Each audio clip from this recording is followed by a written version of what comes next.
Hi, today I'm going to talk about this book Black Milk on Motherhood and Writing by Alif Shafak. ये कोई novel नहीं है, it's a memoir. Book is about postpartum depression. Postpartum depression एक mood swing disorder है जो कि pregnant ख़वातीन को होता है. उसमें sleeplessness, anxiety, spells of crying, depression वगैरह ये चीज़ें होती हैं और इसको डिटेल में लिखा है. And I am so glad she wrote it. ये वो वाहिद किताब है जिसको मैंने 1.5 महीने में पढ़ा है. वैसे मैं अलिफ शफक की कोई भी बुक हो मैं 2 या 3 दिन में पढ़ लेती हूँ, पहले से जितनी भी बुक्स हैं, लेकिन ये वो वाहिद बुक है जिसको मैंने आहिस्ता आहिस्ता पढ़ा है. And I literally enjoyed every single chapter. बहुत मज़ा आया. और इसको अलिफ शफक ने ये हर खातून की कहानी लिखी है. ख़वातीन होती हैं वो बटी होती हैं कि वो क्या करें, कि either they should get married या फिर वो शादी कर लें या फिर वो अपना करियर को रखें. तो अली शफक जो हैं जिनकी लिटरेचर ही फिक्शन ही सब कुछ है और वो बहुत कंफ्यूज हैं अपनी लाइफ में कि वो क्या करें. अगर वो शादी कर लेती हैं तो क्या वाकई में वो इस चीज़ के बारे में इतनी ही पैशनेट रहेंगी, क्या जो शादी के बाद की ज़िंदगी है वो उन्हें दूसरी तरफ ले जाएगी, या वो लिटरेचर से बिल्कुल कट ऑफ हो जाएंगी, या वो लिख ही नहीं पाएंगी. तो इस बुक में उन्होंने डिफरेंट राइटर्स के बारे में लिखा है, ऑल फीमेल राइटर्स, कि वो कौन सी राइटर्स थी जिन्होंने, कुछ ऐसी राइटर्स थी जिन्होंने शादी की और शादी के बाद भी उन्होंने अपना काम जारी रखा, फ़िक्शन लिखती रहीं. दे वर सो गुड एट दैट. और कुछ ऐसी ख़वातीन राइटर्स हैं जिन्होंने शादी के बाद बिल्कुल लिखना छोड़ दिया, नहीं लिख पाई. और कुछ ऐसी है जिन्होंने शादी की ही नहीं, दे डेडिकेटेड देमसेल्फ टू लिटरेचर और वो बस इसी में ही लगी रहीं. उन्होंने शादी नहीं की और कुछ ने शादी की लेकिन कुछ ने बच्चे नहीं पाले. उनको लगता था कि जो लिटरेचर है, जो कहानियाँ हैं, वो उनके बच्चे हैं, they are their children.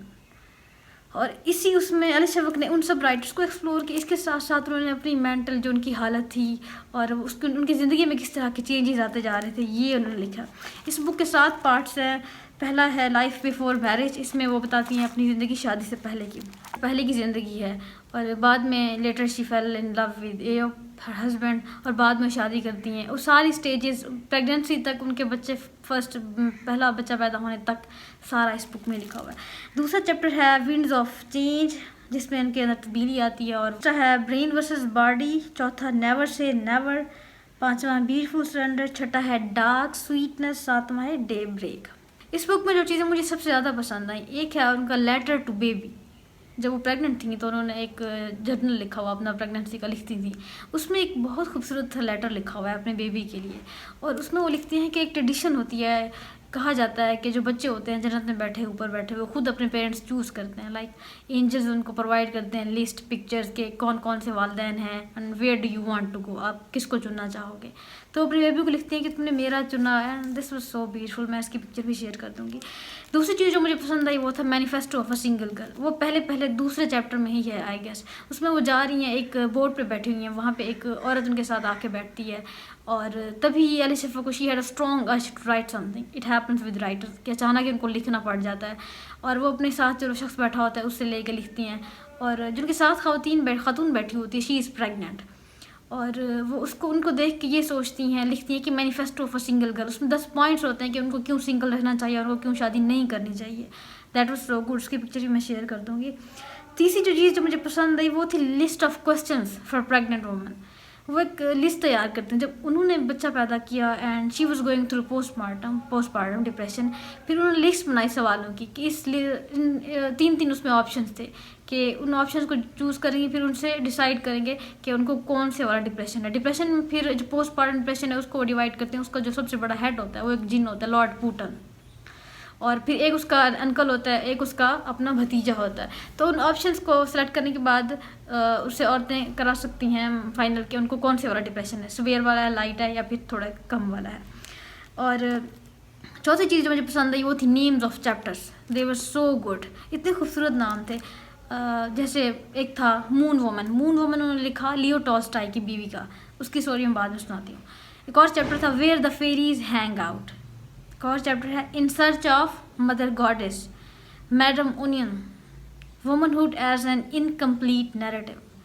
The names of these chapters were so good. And पहला चैप्टर स्टार्ट होता है मैनिफेस्टो फॉर सिंगल गर्ल जो मैंने पहले बताया. दूसरा चैप्टर वो लिखते हैं कि what if these famous writers, for example Shakespeare है, लियो टॉल्स्टॉय है, या फिर एक और उन्होंने बताया Fuzuli, I think I am pronouncing his name right, वो राइटर है।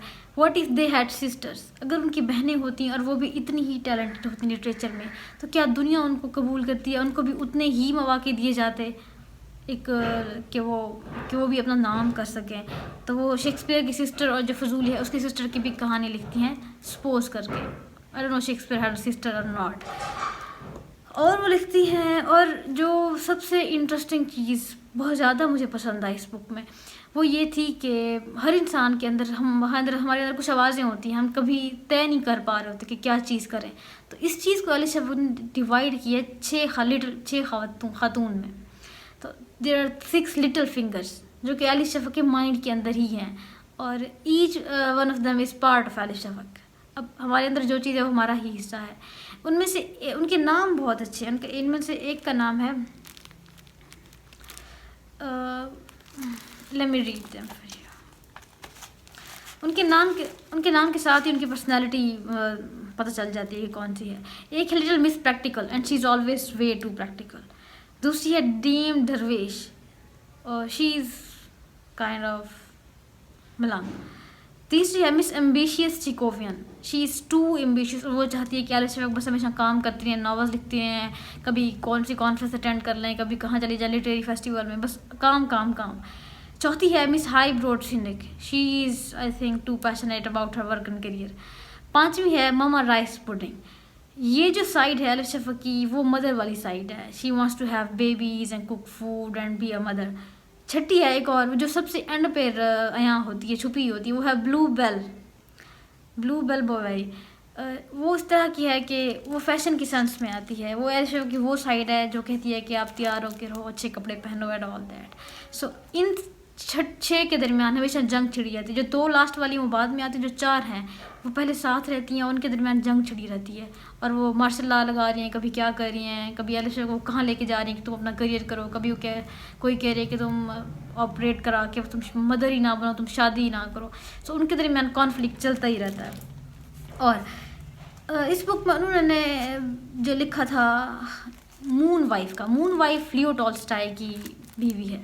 इस बुक में जितनी भी उन्होंने राइटर्स लिखी हैं, उन राइटर्स की बारे में जितना नॉलेज मिला, दैट वाज सो गुड कि एक ही बुक में इतना सारा कुछ इन्फॉर्मेशन मिल गई। जितनी भी फीमेल राइटर्स हैं ऑलमोस्ट उन्होंने सबको कवर किया, उनके बारे में लिखा है। अब लियो टॉल्स्टॉय को सब हर कोई जानता है, एना कैरेनिना। लियो टॉल्स्टॉय की बीवी के बारे में लिखा उन्होंने, सोफिया। वो उनसे 16 साल छोटी थी। They got married, they had a love marriage, और they had I think +10 children. और वो कहते हैं कि अगर लियो टॉल्स्टॉय इतना अजीम बना है तो उसके पीछे सोफिया का हाथ था। She use to keep children away from their father study, ताकि वो अलग से अपना काम कर सके लेकिन बच्चे उसको डिस्टर्ब ना करें। What if she had not existed, तो लियो टॉल्स्टॉय कभी बन ही ना पाता इस हद तक। और बाद में उसी लियो टॉल्स्टॉय ने अपने बच्चों को अलग कर दिया, अपनी बीवी को अलग कर दिया, और वो खुद चल पड़ा। I think he got mad, I don't know. और उसने उनको हर चीज़ से अलग कर दिया। तो वो जो थी सोफिया, और when he got old she was so young, वो अभी 28 की थी, कितने की थी। और जो एना कैरेनिना उनका फेमस नावल है, कहा जाता है कि that novel was a warning for his wife Sophia because she was too young. Anna Karenina का टॉपिक जो मेन है वो क्या था, infidelity of a wife. If she cheats her husband then what will happen to her, वो उस novel में बताया गया है। तो वही कहा जाता है कि वो जो नावल है it was a warning for her wife Sophia, which she never did, she never cheated him. और ये मूल उसको कहा गया। और दूसरा एफ स्कॉट फिtzgerald, जो द ग्रेट गैट्सबी के राइटर हैं, एफ स्कॉट फिtzgerald। मुझे उनका नाम पढ़ना नहीं आता और मैं गूगल पे प्रोनाउंसिएशन करना भूल गई हूँ। तो जो उनकी बेगम थी उनका नाम था जेल्डा। और कहा जाता है, उसमें लिखा हुआ था कि जो जेल्डा थी she was a writer too. उनकी डायरीज गायब हो जाया करती थी। उनकी जो डायरी में जो एंट्रीज डाला करती थी वो उनके शोहर एफ स्कॉट के नॉवेल्स में मिला करती थी। और लेटर शी बिकेम मेंटल, वो पागल हो गई थी और वो किसी अस्पताल में थी। वहाँ पे उन्होंने अपना एक नावल लिखा। जो नावल उन्होंने लिखा वो जब उन्होंने अपने शोहर के पब्लिशर को भेजा और बाद में उनके शोहर को पता चला कि वो नावल तब लिख रहे थे। उनका नावल था, जो जेल्डा थी उनके नावल का नाम था सेव मी वॉल्ट्स, और जो उनके शोहर है उनका नावल था टेंडर इज़ द नाइट। दोनों की जो स्टोरी है वो तकरीबन सेम ही थी, क्योंकि जो जेल्डा का नावल था वो ऑटोबायोग्राफी था, उन्होंने अपनी स्टोरी लिखी थी। और जो उनके शोहर लिख रहे थे tender is the night novel में, वो भी उनकी जहनी बीमारी, उनकी बीवी, उसी के ऊपर ही था। तो दोनों नॉवेल्स थे, देवर ओवरलैप्ड, और वो बहुत बुरा मान गया। उन्होंने क्या किया, दबाव डाला उन पर, she had to change her story. आज दुनिया उनको जानती है, एफ स्कॉट को, लेकिन जेल्डा को नहीं जानते, because she was her wife और शी वॉज सप्रेस्ड। और जो जिस तरह के जो उनके करेक्टर्स थे एफ स्कॉट के, वो बिल्कुल वैसे ही बातें किया करते जैसे जेल्डा करती थी। तो I think it will be counted in plagiarism. ये भी इसी किताब में ही लिखा हुआ था। तो कौन कौन से राइटर्स का उन्होंने तस्करा किया हुआ है, इसमें उन्होंने तकरीबन हर राइटर को जिनके हमने नाम पहली दफ़ा सुने उनका उन्होंने इस पर लिखा हुआ है। Fatima Ali, George Eliot, Bronte sisters, उन सब राइटर्स ने जिन्होंने अपने नाम चेंज किए। Jane Austen, Anis Wayne, Simone de Beauvoir, Dorothy Parker, Audre Lorde, Sandra Cisneros, Doris Lessing, Lou Andreas Salome, Rainer Maria Rilke, Paul Ree, Carl Friedrich Andreas, Marguerite Duras, Rebecca West, Alice Walker, Betty Friedan, Catherine Mansfield. नाम भी इनके मुझे बहुत सबके नहीं पढ़ने आते। ये वो सब खातून राइटर्स हैं जिन्होंने कुछ ने शादी की, कुछ ने नहीं की, और कुछ ने ऐसी थी जिन्होंने शादी की और उनके अपने बच्चों के साथ ताल्लुकात ठीक नहीं रहे। रबीका वेस्ट ही मेरे ख्याल से शायद उनकी बेटी थी या फिर बेटा, उसने नावल लिखा था अपनी माँ के ख़िलाफ़। So that was the case. इस सारी स्ट्रगल में एलिस शफक ने गुजरने के बाद she got married and then she had a baby, and वो लिख नहीं पाती थी, और उस अरसे में वो लिख नहीं पा रही थी, उनसे लिखा नहीं जा रहा था, उनको लगता था कि हर चीज़ उनसे खो गई, लिटरेचर उनसे बहुत पीछे रह गया है। तो ये उस सारे सफ़र की कहानी है ये किताब, और ये हर उस खातून को पढ़नी चाहिए जो स्ट्रगल कर रही हैं कि what should she do. Elif Shafak वो कोई ऐसी चीज़ सजेस्ट नहीं कर रही कि you should not get married, या आपको अगर करियर बनाना है तो आप शादी ना करो, या आप इस तरह के उसमें ना जाओ।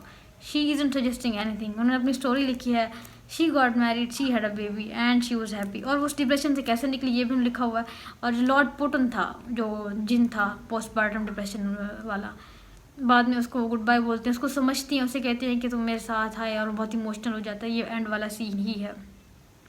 मुझे पसंद आई जो सबसे बात वो यही थी कि जो इतने सारे राइटर्स के बारे में इतना कुछ जानने को मिला। और इस नावल को इस बुक को लिखने के बाद ही अगले जो नावल आया था 40 रूल्स ऑफ लव आया था। 40 rules of love best seller और बहुत ज़्यादा फेमस है, और वो खान साहब ने सजेस्ट भी किया था कि पाकिस्तान की जनरेशन जो है कौम पढ़े, नौजवान, और मैंने तभी वो बुक पढ़ी थी and it's still my favourite. वो पहली किताब थी एलिस शफक की जो मैंने ली थी, और इसके बाद से फिर मैंने एलिस शफक की सारी बुक ही पढ़ ली हैं। सो बहुत अच्छा था, दिस वॉज सो गुड। मुझे एलिस शफक की हर किताब ही पसंद आती है, और ये सबसे ज़्यादा ही शायद पसंद आई है क्योंकि इसमें इतना कुछ जानने को मिला, इतना कुछ जो मेरी अपनी स्ट्रगल्स थी मैं खुद भी रिलेट कर सकती हूँ उन चीज़ों से पर्सनल लेवल पे, and that was so good. Give it a read.